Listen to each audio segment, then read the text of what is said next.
আসসালামু আলাইকুম ওয়া রাহমাতুল্লাহি তাআলা ওয়া বারাকাতুহু।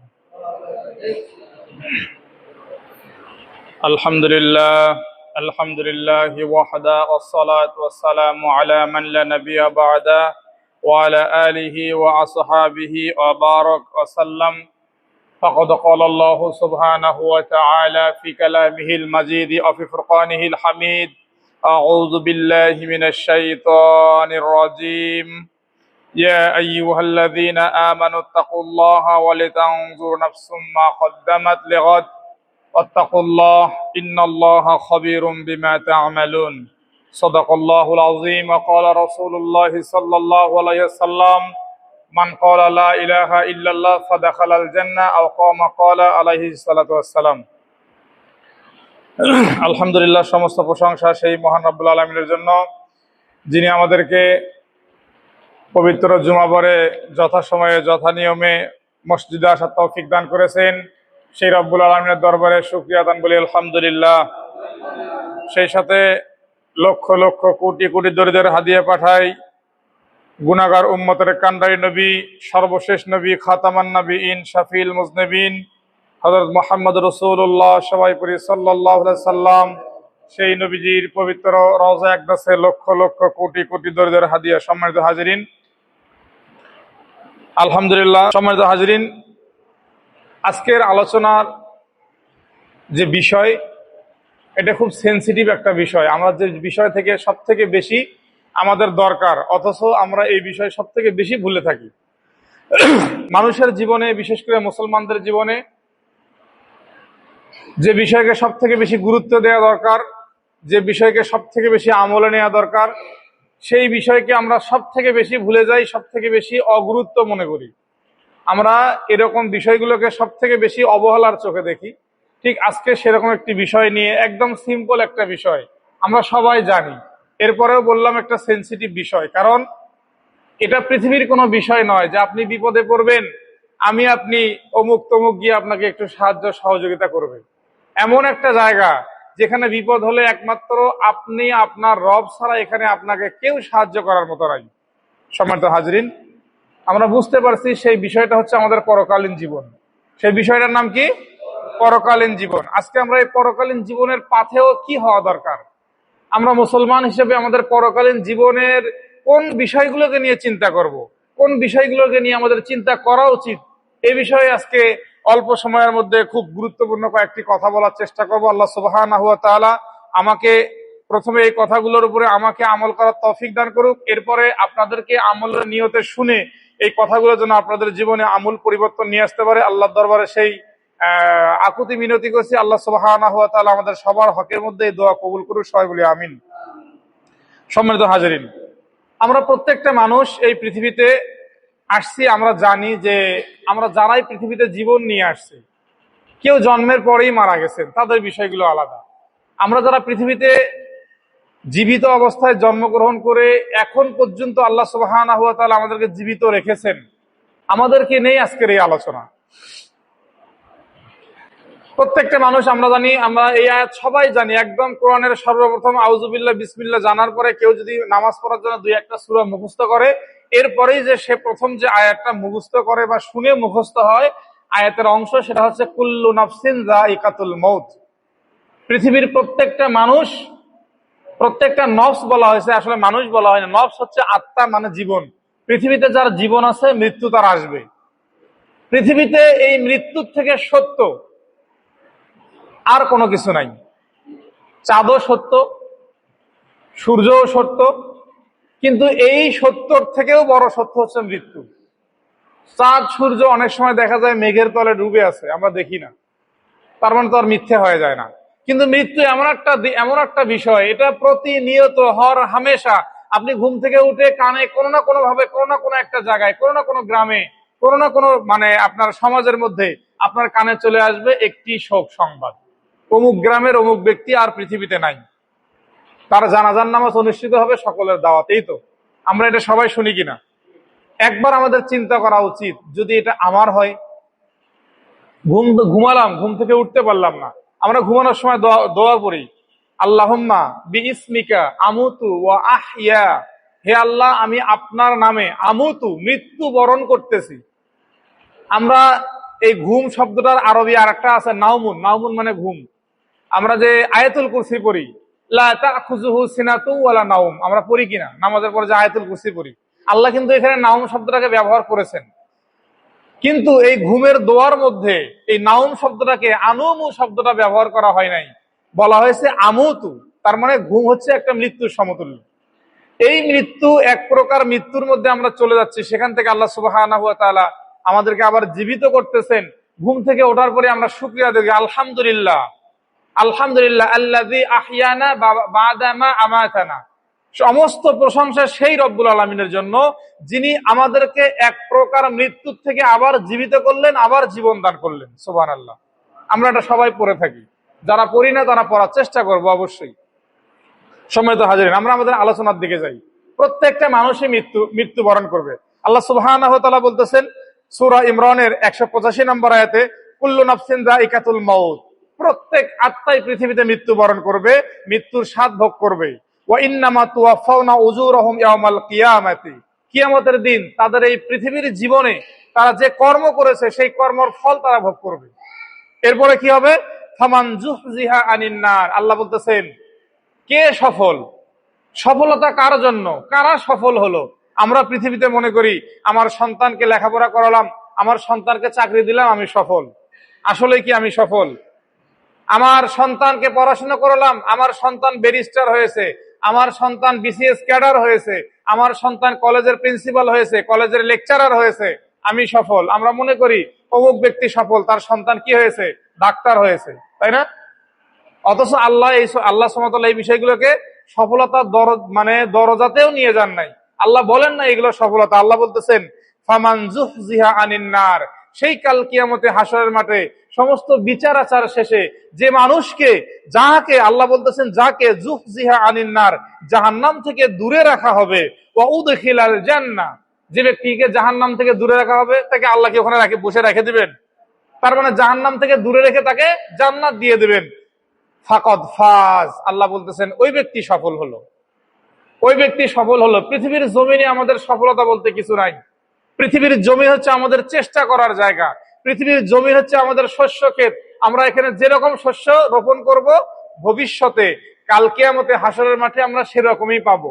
প্রথমে আমি যে আয়াত তেলাওয়াত করেছি, আল্লাহ সুবহানাহু ওয়া তাআলা বলতেছেন সূরা হাসরের মধ্যে, ইয়া আইয়ুহাল্লাযীনা আমানু ইত্তাকুল্লাহ, তোমরা আল্লাহকে ভয় করো, ওয়া লিতানজুর, প্রত্যেকের দেখা উচিত, প্রত্যেক ব্যক্তির এইটা লক্ষ্য করা উচিত, নাফসুন, প্রত্যেক ব্যক্তির কি সেটা, মা তাকদ্দামা, সে কি তার আগে পাঠিয়ে দিচ্ছেন। এই যে আমরা আজকে নামাজ পড়তে আসছি, আমাদের এই বিশ্বাস তো আছে যে আল্লাহ সুবহানাহু ওয়া তাআলা আজকের নামাজ কবুল করে আমাদেরকে কিছু না কিছু সওয়াব দিবেন।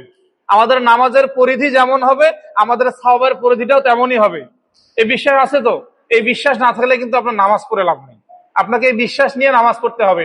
এরপরে আপনার আমলের মধ্যে যদি কোনো ভুল ত্রুটি হয়ে থাকে, আমরা মোনাজাতের মধ্যে, দোয়ার মধ্যে আল্লাহর কাছে সেই ভুল ত্রুটির ক্ষমা চাচ্ছি। ক্ষমা চাওয়ার পরে আমরা বলি আল্লাহ তুমি আমাদের ইবাদতগুলোকে কবুল করে নাও। তাহলে আমাদের আমল যতটুকু হবে, এর এর এর যে ফলাফল, এই ফলাফলটাও ঠিক ততটুকুই হবে। আল্লাহ বলতেছেন প্রত্যেকটা ব্যক্তির, প্রত্যেকটা নফসের তাকানো উচিত। ওই যে কুল্লু নাফসিন যায়িকাতুল মাউত, যারা পৃথিবীতে মৃত্যুবরণ করবে, আল্লাহ সেই নফসকেই বলতেছে এই প্রত্যেকটা নফসের জানা উচিত, বোঝা উচিত, তাদেরকে খেয়াল করা উচিত, চিন্তা ভাবনা করা উচিত। মা তাকদ্দামা লিগাদ, সে ভবিষ্যতের জন্য কি প্রেরণ করতেছে। আজকে আমরা নামাজ পড়তে আসছি, এই সওয়াব কি আমরা বাড়িতে নিয়ে ব্যাগে রেখে দেবো নাকি? কথা বলেন, এই সওয়াব কি আমরা বাড়িতে ব্যাগে রেখে দেবো যে মরার সময় আমার সবের গাঠটি গোটা বান্ধে আমার কবরের সাথে দিয়ে দিও? আমরা এটা আগে পাঠিয়ে দিচ্ছি আল্লাহর দরবারে, হে আল্লাহ আমরা যে আমল করতেছি এই আমলের সব আগেই আপনার দরবারে পাঠাচ্ছি। আল্লাহ ঠিক সে কথাই বলতেছেন, হে পৃথিবীর প্রত্যেকটা নফস যারা মৃত্যুবরণ করবে, তোমাদের স্মরণ করা উচিত, তোমাদের চিন্তা করা উচিত, তোমাদের গবেষণা করা উচিত, তোমাদেরকে একটু ভাবনা চিন্তায় মগ্ন থাকা উচিত। কি বিষয় নিয়ে? মা তাকাদ্দামা লিগাদ, ভবিষ্যতের জন্য তুমি কি কি প্রেরণ করতেছো। ওয়াত্তাকুল্লাহ, আল্লাহকে ভয় করো। এরপরে আল্লাহ বলছেন, হে পৃথিবীর মানুষ তোমরা আল্লাহকে ভয় করো। ইন্নাল্লাহা খাবীরুম বিমা তা'মালুন, কেন ভয় করবো আল্লাহকে? আল্লাহ বলতেছেন নিশ্চয়ই আল্লাহ সুবহানাহু ওয়া তাআলা পৃথিবীর জমিনে আমরা যতটুকু আমল করি, ভালো হোক খারাপ হোক মন্দ হোক, একদম সূক্ষ্মাণু সূক্ষ্মাণু আমল, যেটা পৃথিবীর আর কেউ দেখে নাই। রাতের অন্ধকারে আপনার অন্যের পুকুরে ডুব দিয়ে মাছ ধরা, রাতের অন্ধকারে পুকুরের মালিক ঘুমিয়েছে, এই যে আমাদের এলাকার ভোতা মারার কথা বলে অন্যের পুকুর থেকে মাছ ধরা, এরকম যত অপরাধ আমাদের জীবনে রয়েছে, আল্লাহ বলতেছেন এই সব কিছু সম্পর্কে আল্লাহ সুবহানাহু ওয়া তাআলা ভালো জানেন। এক ব্যক্তি, বৃষ্টি হয়েছে, জমিতে পানি মোটামুটি পানি আফসা আফসা পানি হয়েছে, বাজার থেকে ডারকি কিনে নিয়ে আসছে। ডারকি চেনেন তো? আমাদের গাড়ি বান্ধার মানুষ, এলাকার ভাষা, আমরা আমাদের ভাষায় বলতেছি। ডারকি কিনে নিয়ে আসছে, আসার পরে সে বলছে যে একটা ডারকিটা বসাইলাম। ভালো কথা, বসাইছে। পাশের বাড়ির কিছু ছেলে পেলে এরা রাতের বেলা ওই যে আলো নিয়ে মাছ ধরতে গেছে, সারাদিন ঘুরে মাছ পায় নাই, দেখছে ডারকিতে কিছু মাছ পড়ছে, এটা ওটাই ঢালে নিয়ে চলে যায়। পৃথিবীর কেউ দেখে নাই, আপনি একাই ছিলেন, আর কেউ ছিল না। একজন দেখছে কিনা? একজন কিন্তু দেখছেন। আল্লাহ বলতেছেন এই জন্যই ইন্নাল্লাহা খবীরুম বিমা তা'মালুন, পৃথিবীর জমিনে আমরা যত আমল করি সমস্ত আমল আল্লাহ সুবহানাহু ওয়া তাআলা জানেন কিনা? আল্লাহ বলতেছেন আমি জানি। সম্মানিত হাজিরিন, তাহলে আল্লাহ যদি সবই জানেন, তাহলে আমাদেরকে একটু চিন্তা ভাবনা করে চলতে হবে। হুমসি খেলি আমাদেরকে চললে হবে না। এখন মৃত্যু যে আমাদের জীবনে আসবে, এই পরকালীন জীবনে যাওয়ার আগে আমাদের মৃত্যু আসবে। আল্লাহ বলছেন প্রত্যেকটা আত্মাই মৃত্যুর স্বাদ ভোগ করবে। এখন কেউ যদি বলে যে না না আমার জীবনে তো মৃত্যু আসবে না, আল্লাহ বলছে না বান্দা, তুমি ভুল করতেছো, মৃত্যু তোমার জীবনেও আসবে। আইনামা তাকুনু ইউদরিকুমুল মাউতু ওয়ালাউ কুনতুম ফি বুরুজিম মুশাইয়্যিদা। পৃথিবীর জমিনে তুমি যদি লোহার সিন্দুক বানিয়ে সেই সিন্দুকের ভিতরে প্রবেশ করো, আল্লাহ বলতেছেন মৃত্যু তোমাকে সেখানেই গ্রাস করবে যদি তোমার সময় হয়ে থাকে।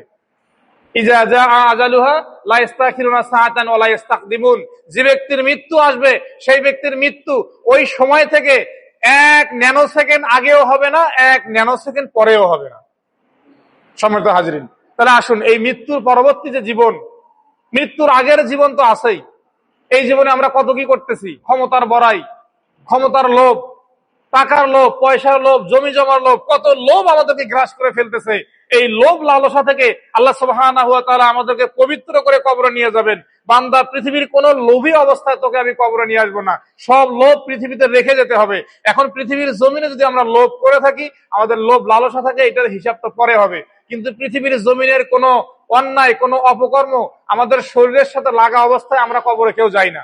আমাদেরকে মৃত্যুর পরে যেভাবে গোসল দেওয়া হয়, পরিষ্কার করে দেওয়া হয়, পৃথিবীর কোনো অপবিত্রতা, কোনো অপরিচ্ছন্নতা আমাদের সাথে আমাদের কবরে কি যায়? যায় না। আমরা দেখি একজন লাশকে প্রয়োজনে মৃত্যু হওয়ার সাথে সাথে আমরা ঘরের বাইরে বের করে ফেলি, একবার গোসল দেই, আবার পরের দিন যদি আমাদের সে জানাজা হয় বা কোনো কারণে জানাজা দেরি হয়, জানাজায় আমরা ওই লাশকে আমরা সাদা কাপড়ে মোড়ানোর আগে আমরা প্রয়োজনে পারলে আরেকবার গোসল দিয়ে সেই ব্যক্তিকে আরো পবিত্র করে আল্লাহর দরবারে সেই ব্যক্তিকে রেখে দিয়ে আসি। এরপরে আমল অনুযায়ী তার কবরের শাস্তি হবে না ভালো কিছু হবে, সেটা আল্লাহ সুবহানাহু ওয়া তাআলা ভালো জানেন। সম্মানিত হাজিরিন, তাহলে আল্লাহ বললেন যে ব্যক্তিকে জাহান্নাম থেকে দূরে রাখা হবে, তাকে জান্নাতে যদি দেওয়া হয় ফাকাদ ফাজ, সেই ব্যক্তি সফলতা লাভ করলো। আমার আয়াতের বিষয় ওয়ামাল হায়াতুদ দুনিয়া ইল্লা মাতাউল গুরুর, আল্লাহ বলতেছেন এই দুনিয়ার জীবন কেবলমাত্র খেল তামাশা ছাড়া আর কিছুই নয়। এই দুনিয়ার জীবন কেবল খেল তামাশা। আমরা যেরকম খেলতে যাই, আমাদের প্রয়োজনে হোক অথবা কোনো কারণে হোক অথবা শারীরিক ব্যায়ামের জন্য হোক, আমরা একটা জমিনে খেলতে যাই, সেই খেলা শেষ করে সেখানে আর বসে থাকি না, সেই খেলা শেষ করে দ্রুতই আমরা আমাদের নিজ নিজ ঘরে চলে আসি। আল্লাহ সুবহানাহু ওয়া তাআলা আমাদেরকে বুঝিয়ে দিচ্ছেন, হে বান্দা, পৃথিবীতে তুমি যেরকম মনে করতেছো তোমার খেলার মাঠটা তোমার চিরস্থায়ী থাকার জায়গা নয়, এই জায়গায় তুমি থাকবা না। নির্দিষ্ট 90 মিনিটের একটা খেলা, এই খেলা শেষ করার পরে তুমি যেরকম তোমার ঘরে ফিরে আসবা, এই পৃথিবীর জমিনটাও তোমার জন্য একটা খেলার জায়গা মাত্র। তোমাকে খেলতে পাঠিয়েছি, তুমি কেমন খেলতেছো, তুমি নিয়ম মেনে খেলতেছো নাকি নিয়ম ভঙ্গ করে খেলতেছো, তুমি কি ফাউল করতেছো নাকি তুমি কিভাবে খেলতেছো, তোমার প্রত্যেকটা খেলার ধরন আল্লাহ বলতেছেন আমি নির্দিষ্ট করে ভিডিও করে রাখতেছি। এই ভিডিও করে রাখা খেলা তোমার পৃথিবীর জীবন থেকে যখন শেষ হয়ে যাবে, পরকালীন জীবনে যখন চলে যাবা, সেদিন তোমাকে ভিডিও চিত্র দেখানো হবে, বান্দা দেখো তোমার জীবনের খেলা, তুমি কিভাবে তোমার জীবদ্দশায় খেলেছিলে পৃথিবীতে। এই পৃথিবীর জমিনটা হচ্ছে আমাদের খেলার জায়গা, আমরা এখানে খেলতে আসছি। সেই খেলাটা যদি আল্লাহর রাস্তার দেখানো খেলা হয় আলহামদুলিল্লাহ, তাহলে তো আল্লাহ বলছেন ফাকাদ ফাজ। আর যদি আল্লাহর দেখানো রাস্তা না হয়, তাহলে তো আমরা এটা নিজেই জানি যে আল্লাহর রাস্তার পথের বাইরে হলে আল্লাহ সুবহানাহু ওয়া তাআলা আগেই বলছেন যাকে জাহান্নাম থেকে দূরে রাখা হবে, যাকে জান্নাতে প্রবেশ করানো হবে, সেই ব্যক্তি সফল হবে। তার মানে যাকে জাহান্নামে রাখা হবে, তাহলে কি সে সফল? সে সফল নয়। আল্লাহ বলছেন সে সফল নয়। তাহলে পরকালীন জীবনের আমাদের প্রথম যে বিষয় আমাদের দরকার, সেটা হচ্ছে আমাদের খাঁটি ঈমান, আল্লাহর একাত্মবাদের প্রতি খাঁটি বিশ্বাস। এখন আমরা বলি যে হুজুর আমরা তো সবাই আল্লাহকে বিশ্বাস করি, আমরা তো সবাই আল্লাহর উপরে ঈমান আনছি। আপনি যদি আল্লাহকে বিশ্বাস করেন তাহলে আপনি যখন ব্যবসা করার ক্ষেত্রে অন্যের কাছ থেকে যখন পণ্য গ্রহণ করেন তখন বেশি করে নিচ্ছেন, আর যখন আপনি মেপে দেন তখন পারতপক্ষে একদম সোজা সোজা, না হলে একটু টান টান করে দেওয়ার চেষ্টা করেন। আপনি যদি আল্লাহকে ভয় করতেন তাহলে তো আপনি এই কাজ করতেন না। আল্লাহ বলতেছেন ওয়াইলুল লিল মুতাফফিফিন, দুর্ভোগ, ওয়াইল দোজখ সেই ব্যক্তিদের জন্য যারা ওজনে কম দেয়, যারা মাপার সময় নিজের নেওয়ার সময় বেশি করে গ্রহণ করে, অন্যকে দেওয়ার সময় কম করে দেয়, ওই ব্যক্তিরা ওয়াইল দোজখে যাবে, ওই ব্যক্তিদের জন্য ধ্বংস। কই আপনি তো আল্লাহকে ভয় করলেন না। আমরা শুধু মুখে বলি আমরা আল্লাহকে ভয় করি, আমাদের প্রত্যেকটা কাজে কর্মে আল্লাহকে ভয় করে চলার নাম হচ্ছে ইবাদত। আমরা ইবাদত বলতে মনে করেছি শুধু মুয়াজ্জিন আজান দেবে, 5 বার নামাজ পড়ে আসবো জামাতের সাথে অথবা একা একা, এটাই মনে হয় ইবাদত। এটাই শুধু ইবাদত নয়, এটা ইবাদতের অংশ, এটা ইবাদতের অংশ। আমার হাতে 5টা আঙ্গুল, আমার একটা আঙ্গুল যদি না থাকে, 4টাই তো আছে, একটাই তো নাই। এই একটা আঙ্গুল না থাকার কারণে কি পরিমাণে কষ্ট, এটা যার নাই সেই বোঝে। ও বা অন্য কোনো একটা আঙ্গুল যদি আমার না থাকে, সবগুলোই তো আছে, এই একটা আঙ্গুল না থাকার কারণে কি কষ্ট সেই বুঝবে। এটা আপনি আমি বুঝবো না, যার নাই সেই বুঝবে। সম্মানিত হাজরিন, তাহলে আমাদের ঈমান হতে হবে খাঁটি। আল্লাহ সুবহানাহু ওয়া তাআলা বলতেছেন ওয়াল্লাযীনা আমানু ওয়া লাম ইয়ালবিসু ঈমানাকুম বিযুলমিন উলাইকা লাহুমুল আমান ওয়া হুম মুহতাদুন। সূরা আনামের মধ্যে আল্লাহ বলতেছেন ওয়াল্লাযীনা আমানু, নিশ্চয় যারা ঈমান এনেছে, ওয়া লাম ইয়ালবিসু ঈমানাহুম বিযুলমিন, তারা তাদের এই ঈমানকে কোন ধরনের অপবিত্রতা, মানুষের উপরে জুলুমের সাথে মিশে ফেলবে না। ভালো করে খেয়াল করেন, আল্লাহ সুবহানাহু ওয়া তাআলা বলতেছেন যারা ঈমান এনেছে, যারা ঈমান এনেছে তাদের এই ঈমানকে তারা পৃথিবীর কোন জুলুম, কোন অন্যায়, কোন অত্যাচারের সাথে এই ঈমানকে মিশ্রিত করবে না। আর যারা মিশ্রিত করবে না, ফাউলাইকা লাহুমুল আমান, আল্লাহ বলতেছেন তাদের জন্যই শান্তি। কার জন্য শান্তি? যারা পৃথিবীতে তার ঈমানকে কোন জুলুমের সাথে, জুলুম বুঝিত, জুলুম বুঝিত, বুঝেন না? এই মসজিদে আজকে নামাজ পড়ানোর দায়িত্ব আমার। কেউ একজন আসলো, বড় কোনো একজন মৌলবী সাহেব, বড় কোনো একজন আল্লাহওয়ালা, আমার থেকে অনেক বড় আলেম, আপনি আমার অনুমতি নিয়ে তাকে নামাজ পড়ানোর হুকুম দিতে পারবেন। কিন্তু যদি বলেন যে হুজুর আপনি আজকে বসেন, আজকে আমার বড় ভাই এলাকার মৌলবী সাহেব, বড় মৌলবী ঢাকার থেকে আজকে উনি নামাজ পড়াবে, এটা আমার উপরে জুলুম, এটা আমার উপরে জুলুম। আমার যে অধিকার, আমার অধিকার থেকে অন্যায় ভাবে আমাকে যদি বঞ্চিত করেন, এটা হচ্ছে আমার উপরে জুলুম। সুতরাং প্রত্যেকটা মানুষের অধিকার রয়েছে, সেই মানুষকে যদি তার অধিকার থেকে অন্যায় ভাবে আপনি বঞ্চিত করেন, এটা হচ্ছে জুলুম। এই জুলুম তারা পৃথিবীতে করবে না। আল্লাহ বলতেছে কাল কিয়ামতে হাসরের মাঠে তাদের জন্যই কেবল শান্তি, আর কারো জন্য নয়। আমরা আমাদের ঈমানকে কয়জন জুলুম থেকে দূরে রাখতে পারছি?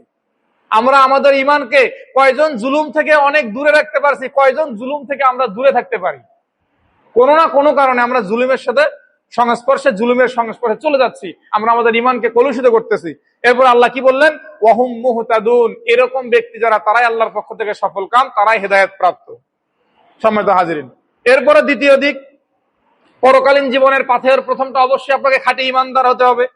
এরপরে কোরআনের সূরা বাকারার প্রথমেই তো আল্লাহ বলছেন ওয়াল্লাযীনা ইউমিনুনা বিমা উনজিলা ইলাইকা ওয়া মা উনজিলা মিন ক্বাবলিক ওয়া বিল আখিরাতি হুম ইউকিনুন, আখিরাতের প্রতি যাদের দৃঢ় বিশ্বাস থাকবে এরাই হচ্ছে মুমিন। আপনি বলতেছেন হুজুর আমার তো আখিরাতে বিশ্বাস আছে, আমি তো বিশ্বাস করি মরে গেলে আমার পরকাল আছে। তাহলে মরে গেলে আপনার পরকাল আছে এইটা বিশ্বাস করে আপনি তো সে আমল করতেছেন না। আমি যদি আপনাকে বলি ভাই আপনি তো একটা জমি কিনবেন, জমি কিনবেন, ভালো কথা, জমিওয়ালা বলছে জমি বিক্রি করবো, আপনি কিনবেন, আপনি তাকে টাকা নিয়ে যাবেন, সে আপনাকে দলিল করে দেবে, এর বেশি কিছু তো হওয়ার কথা নয়। আপনি 1 মাস আগে থেকে সে জমির খতিয়ান, সে জমির হাল ডাক, সে জমির সাবেক ডাক, এই জমি কারো কাছে বিক্রি হয়েছে কিনা, এই রেজিস্ট্রি অফিসে এই জমি আগে কারো নামে দলিল হয়েছে কিনা, অনেক কিছু দেখেন। এটা কি? এটা হচ্ছে প্রস্তুতি। আপনি জমি কিনবেন তার প্রস্তুতি, আপনি পৃথিবীর কোন একটা সামান্য কাজের প্রস্তুতি, যেটা পৃথিবীতে খেল তামাশা বলা হচ্ছে, এই কাজের প্রস্তুতি গ্রহণ করা আপনার মাথায় ঢুকতেছে, আর আপনি পরকালীন জীবনে যাবেন, সেই পরকালীন জীবনের প্রস্তুতি আপনার মাথায় ঢোকে না। এটা কি বললেই আমি বিশ্বাস করব? এটা কি বিশ্বাস করার কথা নাকি বলেন? আপনার সমস্ত কিছু আপনি বুঝেন, আপনার সমস্ত কাজের প্রস্তুতি, আপনি খেলবেন, খেলার আগে একদিন প্রস্তুতি, ম্যাচ খেলতেছেন, আপনি কোনো একটা কাজ করবেন, কাজের আগে আপনি ঢাকা যাবেন আজকে রাতে, আপনি এখান থেকে জুমার নামাজ পড়ে যাওয়ার পরে আপনার স্ত্রীকে বলবেন আমি ঢাকা যাব, আমাকে 2 দিন থাকতে হবে, আমার পোশাক আশাক দাও, কোন পোশাকটা নেওয়া যাবে, লুঙ্গি 2টা নেব, আপনি একটা তোয়ালে নেবেন, আপনি প্রয়োজনে পারলে আরো কিছু কাপড় চোপড় নেবেন। নেওয়ার পরে আপনি প্রস্তুত একটা ব্যাগ প্রস্তুত করে রাখবেন ঢাকা যাওয়ার জন্য। আপনি এই ঢাকা যাওয়ার জন্য প্রস্তুতিটাকে গ্রহণ করা বুঝতেছেন, আর আপনি পরকালের জন্য প্রস্তুতি বুঝতেছেন না, এটা কি বললেই বিশ্বাস করতে হবে? বিশ্বাস কি এতই ঠুনকো? সম্মানিত হাজিরিন, তাহলে আমরা সবই বুঝি, শুধু আমাদের বুঝটা থাকে না কোথায়? পরকালীন জীবনে গিয়ে। আল্লাহ তাআলা এই জন্যই বলতেছেন, হে বান্দা, পৃথিবীতে তুমি তোমার ইমানকে জুলুমের সংস্পর্শে নিও না। যদি ইমানকে জুলুমের সংস্পর্শে না নিয়ে যদি পাকাপোক্ত ইমানদার হতে পারো, তাহলে তোমার জন্য পরকালীন জীবনের শান্তি অবশ্যই অবধারিত আল্লাহর পক্ষ থেকে থাকবে। সম্মানিত হাজিরিন, এরপরে বলছেন কি, নেক আমল আমাদেরকে করতে হবে। শুধু কি ইমান নিয়ে পড়ে থাকলেই চলবে? আপনার ইমান আছে, আপনি কোনো নেক আমল করলেন না। যদি নেক আমল না করেন, আপনার ওই ইমানের তো দাম নাই। আল ইলমু, একটা প্রবাদ আছে, আল ইলমু বিলা আমালিন কানাহারিন বিলা মাইন। কোন ব্যক্তির এলেম আছে, জ্ঞান আছে, সে জ্ঞান অনুযায়ী আমল করে না। এটা বলা হচ্ছে কোন একটা নদী, ওই রকম নদী যে নদীতে কোনো পানি নাই, শুধু বলা হয় নদী, আসলে কোনো পানি নাই। ওই নদীতে কি আপনি মাছ ধরতে পারবেন যে নদীতে পানি নাই? ওই নদীতে কি আপনি নৌকা চালাতে পারবেন? ওই নদীতে কি আপনি নদী সংক্রান্ত, পানি সংক্রান্ত কোনো কাজ করতে পারবেন? পারবেন না। ওটা শুধু নামেরই নদী। ঠিক এরকম। তাহলে কি করতে হবে? আমাদেরকে নেক আমল করতে হবে। আমরা ইমানদার হওয়ার পরে দ্বিতীয় কাজ হবে আমাদের নেক আমল। নেক আমল সম্পর্কে আল্লাহ বলতেছেন, ওমাইয়া আমাল মিনাস সলিহাতি মিন যাকারিন ওয়া উনসা ওয়া হুয়া মুমিন। যে ব্যক্তি নেক আমল করবে, সে পুরুষ হোক আর সে মহিলা হোক, ওয়া হুয়া মুমিন, সে ব্যক্তি হচ্ছে মুমিন, ফাউলাইকা ইয়াদখুলুনাল জান্নাত। সেই মুমিন যারা হবে তারাই কেবল জান্নাতে প্রবেশ করবে। তাহলে আপনার জীবনে নেক আমলের দরকার আছে কিনা? যারা বলেন নাই নেক, বা এইটা এত একটা কথা বলার পরেও যারা মনে করেন নাই, বা যারা এই কথাটাকে শুনতেছেন না, আমার মনে হয় তাদের নেক আমলের দরকার নাই। অন্তত যারা মনোযোগ দিয়ে শুনতেছেন, তাদের হয়তো বা নেক আমলের দরকার আছে। আলহামদুলিল্লাহ, আপনারা আরো মনোযোগী হওয়ার চেষ্টা করেন। আর যারা মনোযোগী হতে পারতেছেন না, তাদের জন্য অবশ্যই দোয়া, আল্লাহ যেন তাদের মনকে, তাদের দিলকে কোরআনমুখী করে দেয়। সবাই বলে আমিন। শোনেন, এখানে দাঁড়ালে বোঝা যায়, আপনিও দাঁড়ালে বুঝবেন, শুধু আমি না। আপনি এখানে এসে দাঁড়ান, এতগুলো মানুষের মধ্যে কার মনোযোগ আছে আর না আছে এটা আপনিও বুঝবেন। বলতেছি না যে আমি খুব পণ্ডিত, আমি বুঝতেছি, আপনিও বুঝবেন। শুধু এখানে দাঁড়ান, কারণ সবার মুখ, চোখ সব দেখা যাচ্ছে। নেক আমল। এরপরে সূরা আসরের মধ্যে আল্লাহ বলতেছে, ওয়াল আসরি, কালের শপথ, একটা নির্দিষ্ট সময়ের শপথ। ইন্নাল ইনসানা লাফি খুসরিন, পৃথিবীর সমস্ত মানুষ ক্ষতির মধ্যে। আল্লাহ বলতেছেন, কোরআনের আয়াত, আমার কথা না। তবে কারা ক্ষতির মধ্যে নয়? ইল্লাল্লাযীনা আমানু ওয়া আমিলুস সলিহাত, যারা ঈমান আনবে, যারা নেক কাজ করবে। তার মানে একটু আগে যারা বলছি খাঁটি ঈমানদার হতে হবে, এবং এখন যারা বলতেছে নেক কাজ করতে হবে। পরকালীন জীবনের দ্বিতীয় পাথেয় যে আপনাকে অবশ্যই নেক কাজ করতে হবে। পরকালীন জীবনের তৃতীয় পাথেয় হচ্ছে আপনাকে খোদা ভীতি অর্জন করতে হবে, তাকওয়া অর্জন করতে হবে। আপনাকে অবশ্যই সর্বোচ্চ খোদা ভীতি অবলম্বন করতে হবে। আল্লাহ সুবহানাহু ওয়া তাআলা বলতেছেন, ওয়া তাযাওয়াদু ফাইন্না খায়রা যাদিয়াত তাকওয়া। হে পৃথিবীর মানুষ, তোমরা পৃথিবীর জীবনে তোমাদের পরকালীন জীবনের জন্য পাথেয় সংগ্রহ করো। পরকালীন জীবনের যত পাথেয় সংগ্রহ হয়, তার মধ্যে সব থেকে উত্তম পাথেয় হচ্ছে আল্লাহর ভয়। আপনি পরকালীন জীবনের জন্য পাথেয় সংগ্রহ করলেন, পৃথিবীতে কোনো মানুষকে আপনি ঠকালেন না। আপনি পরকালীন জীবনের জন্য পাথেয় সংগ্রহ করলেন, পৃথিবীতে যখন যে কোনো অসহায় মানুষ আপনি তাকে দান করলেন। এই সবগুলো কাজই পরকালীন জীবনের পাথেয়। কিন্তু সব থেকে উত্তম পাথেয় হলো আপনি কতটুকু আপনার রবকে ভয় করেন, আপনি কতটুকু আপনার আল্লাহকে ভয় করেন। এটা হচ্ছে পরকালীন জীবনের সব থেকে বড় পাথেয়। কারণ আপনার আল্লাহর ভয় আপনার দিলে যতটুকু থাকবে, পৃথিবীতে আপনার আমলগুলো ঠিক ওই ভয়ের ক্যাটাগরি অনুযায়ী চলতে থাকবে। আপনি যদি আল্লাহকে ভয় করেন 10%, পৃথিবীতে আপনার আমলগুলো 10% হারেই হবে। আপনি যদি আপনার রবকে ভয় করেন 50%, পৃথিবীতে আপনার আমলগুলো 50% হিসেবেই হতে থাকবে। আপনার জীবনে এগুলো চলতে থাকবে। আপনি যদি আপনার রবকে আরো বেশি ভয় করতে পারেন, আপনার পৃথিবীতে নেক আমলগুলো তত বেশি হইতে থাকবে। আপনার রবের ভয়ের উপরে আপনার আমলগুলো নির্ভর করে। আমরা বলি, হ্যাঁ হুজুর, আমরা তো আল্লাহকে ভয় করি, খুব ভয় করি, মানে অন্যরকম ভয় করি। অন্যরকম ভয় করছেন। আজকে জুমার নামাজ পড়ছেন, আসরের নামাজের সময় দেখি কয়জন আসেন নামাজ পড়তে? কথা বলেন না কেন?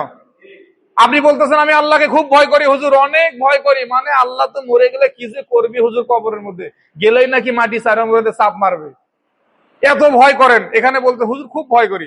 আসর নামাজের আজান হয়, মুয়াজ্জিন একা নামাজ পড়ে চলে যায়। মাগরিবের নামাজের আজান হয়, মুয়াজ্জিন একা নামাজ পড়ে চলে যায়। ফজরের নামাজে মুয়াজ্জিন যদি কোনো কারণে অসুস্থ থাকে, মসজিদে আজানই হয় না। আপনাদের মসজিদে না হতে পারে, আমাদের অনেক মসজিদে এরকম হয় না, দেখছি মুয়াজ্জিন অসুস্থ, ফজরের আজানও হয় না। সম্মানিত হাজিরিন, এটা হচ্ছে আমাদের আল্লাহকে ভয়। সুতরাং আপনি আল্লাহকে যত বেশি ভয় করবেন, আপনার পৃথিবীতে নেক আমল তত বেশি করা আপনার দ্বারা সম্ভব হবে। এরপরে পরবর্তী পরকালীন জীবনের ৪র্থ নম্বর পাথেয় হিসেবে যেটা উল্লেখ করবো সেটা হচ্ছে তওবা ইস্তেগফার করা। আমরা প্রচুর ভুল করি। আমাদের এই পৃথিবীতে আমাদের জন্ম থেকে শুরু করে মৃত্যু পর্যন্ত ভুল ছাড়া আমাদের জীবনে কিছু নাই।